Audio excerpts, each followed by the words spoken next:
autre jolie histoire, parce que vous le savez, chaque semaine, on vous raconte un petit bout du parcours de nos invités. Et j'avais hâte de vous recevoir aujourd'hui, Gabrielle Légeret, 27 ans, une enfant du coin, on peut le dire.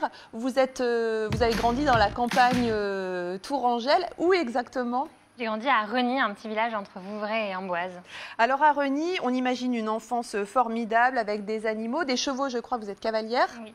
Et puis, ce dont vous raffolez aujourd'hui, ce sont les histoires. Celle du boulanger d'un petit village, d'un forgeron, d'un éleveur de chèvres, tous les savoir-faire locaux. Et vous avez multiplié les rencontres. En fait, cet hiver, on va voir quelques images. Vous ne vous êtes pas ennuyés. Vous êtes allés à la rencontre d'une multitude de personnes. Ils ont tous un savoir-faire hyper spécifique. Et vous en avez fait des podcasts. L'idée, c'était d'aller rencontrer, interviewer les gens. Pourquoi cette idée, Gabrielle ? Oui, c'est ça. Donc, De l'or dans les mains, c'est un podcast dédié au savoir-faire de nos territoires ruraux. Donc, chaque semaine, je pousse la porte d'un paysan, de l'atelier d'un artisan ou d'une manufacture. Cette idée, elle est partie d'un constat. C'est que donc, moi, j'ai grandi ici, puis je suis partie faire mes études à Paris, notamment à Sciences Po. De brillantes études, ouais. Et c'est vraiment l'idée de dire qu'il existe une véritable rupture entre le monde rural et le monde urbain, qui ne se comprennent pas forcément, qui communiquent de moins en moins, et qu'il faut la résorber, parce qu'elle est dangereuse et parce qu'elle crée des fractures. Pourquoi elle est dangereuse, vous dites ? Elle est dangereuse parce que je pense que quand on ne comprend pas ce que c'est le travail d'un agriculteur et qu'on pense qu'ils sont tous des gros pollueurs, ouais. Ça peut être dangereux. Et donc l'idée avec ce podcast, c'est de partir chaque semaine à la rencontre de ces savoir-faire pour que le citadin lyonnais ou parisien, quand il prend le métro le matin, il passe 12 minutes avec un maréchal ferrant ou un éleveur bovin et qui à la fin se dise je suis content, je comprends un peu mieux ces personnes-là. Je crois qu'on a quand même une forte tentation d'avoir une vision très contemplative de la campagne. Vous voulez éviter la carte postale à tout prix, c'est ça ou pas ? Je ne veux pas du tout être dans une muséification. Ce podcast, je l'ai créé aussi parce que ces artisans, ces producteurs, ils cumulent un certain nombre d'obstacles, de défis aujourd'hui qu'il faut absolument résoudre. Ces défis, c'est un manque de visibilité. Ils n'ont pas forcément tous les codes pour bien communiquer sur ce qu'ils font. Ils n'ont pas forcément non plus le temps. Un manque de moyens pour maintenir leurs outils, leur infrastructure, qui peuvent valoir vraiment beaucoup d'argent, mais qui est nécessaire à la continuité de leur travail. Manque de moyens aussi pour innover de façon systémique, et puis aussi le gros problème de la transmission. C'est-à-dire que... Alors on en reparlera effectivement tout à l'heure, parce qu'il y a plein de gens qui ont de l'or dans les mains justement et des exploitations avec des produits qui se vendent, qui trouvent acheteurs, consommateurs, et finalement il n'y a pas la relève forcément. Vos podcasts s'appellent donc De l'or dans les mains.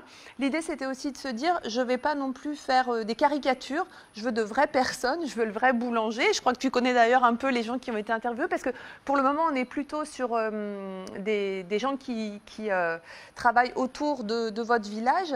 Comment vous les choisissez ? Parce que quand on est dans une rédaction, par exemple, on fait des choix. Pourquoi lui, pourquoi pas elle ? On appelle, etc. Déjà, est-ce qu'ils vous disent oui facilement ?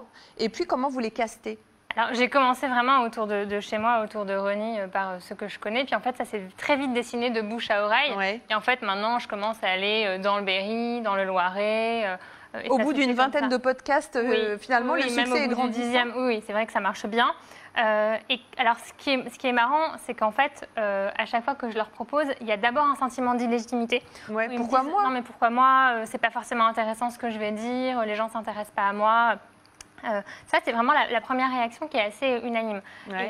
Et après, c'est comme ça que j'ai choisi et j'essaye vraiment de problématiser parce que je veux qu'on sorte de cette image d'Épinal. Aujourd'hui, on parle des artisans, on parle des producteurs, mais on les met dans des vitrines. C'est-à-dire que vous voyez qu'il y a beaucoup d'images où on va chez le petit forgeron qui travaille encore avec... Le petit artisan du coin. Voilà. Le sujet Jean-Pierre Pernaut, entre guillemets. Exactement. Ouais. Mais il faut sortir de cette image d'Épinal parce que je trouve que cette vision, elle est assez dangereuse et c'est pas ça qui va leur permettre de transmettre et qui va permettre en fait à ces savoir-faire leur continuité. Quand on sait qu'aujourd'hui, d'ici 3 ans, un agriculteur sur 3 part à la retraite et que le taux de remplacement n'est pas suffisant, on peut quand même, c'est quand même dramatique. Alors on va écouter justement un court extrait qui a été dédié à Laurane, qui est d'Aurore-sur-Bois du côté de Chancé.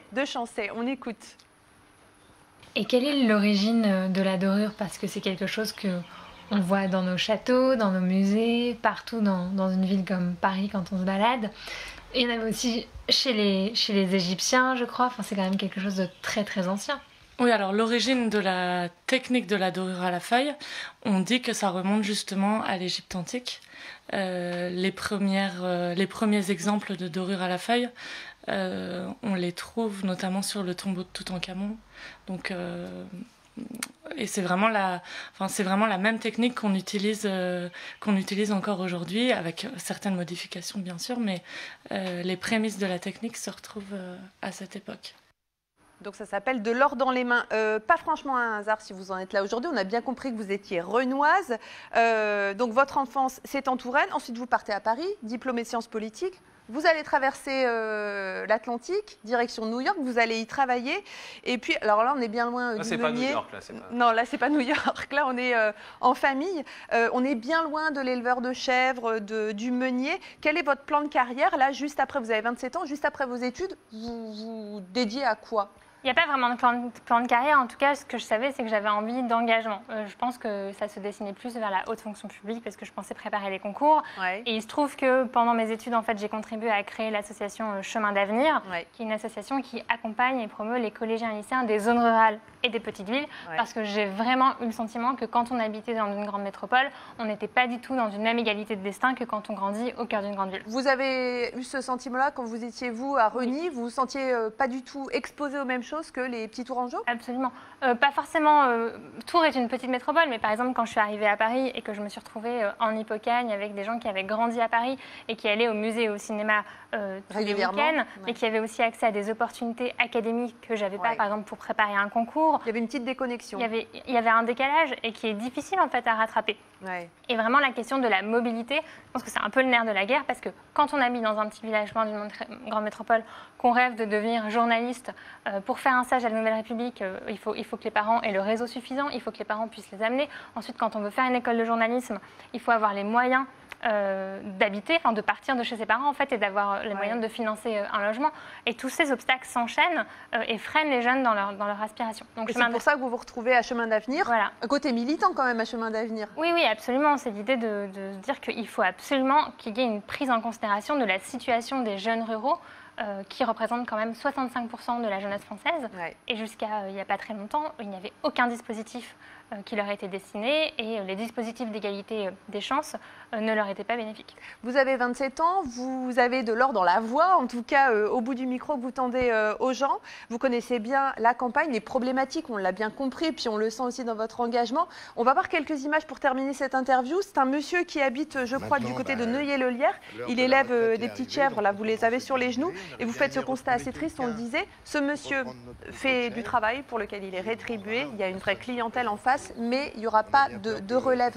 Est-ce que vous, l'idée du podcast, c'est vraiment de faire revenir les gens, d'abord de leur faire comprendre la campagne et de les faire revenir dans cette campagne où vous avez envie de revenir aussi, puisque vous venez d'acheter une maison que vous allez refaire, que vous allez réhabiliter avec vos parents, c'est ça? Vous aussi, vous avez fait votre retour à la campagne. Il y a deux questions en une. En tout cas, débrouillez-vous. je pense que ce qui est important, c'est de permettre aux jeunes de partir très facilement de leur territoire, que ce soit dans une autre région de France ou à l'étranger, pour développer de nouvelles compétences, pour voir ce qui se passe ailleurs, et ensuite avoir la possibilité, et ce n'est pas une injonction, mais la possibilité et l'envie de revenir chez eux.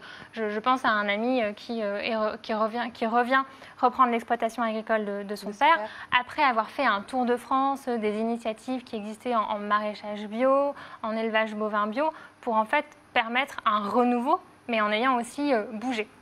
On préfère Paris, la campagne, quand on a 27 ans, si vous deviez faire un choix? Pourquoi choisir? Bon, bah, ce sera le mot de la fin. Merci beaucoup, Gabrielle, d'être venue dans cette émission. Et je rappelle, votre podcast, ça s'appelle De l'or dans les mains. On le retrouve sur delordanslesmains.com.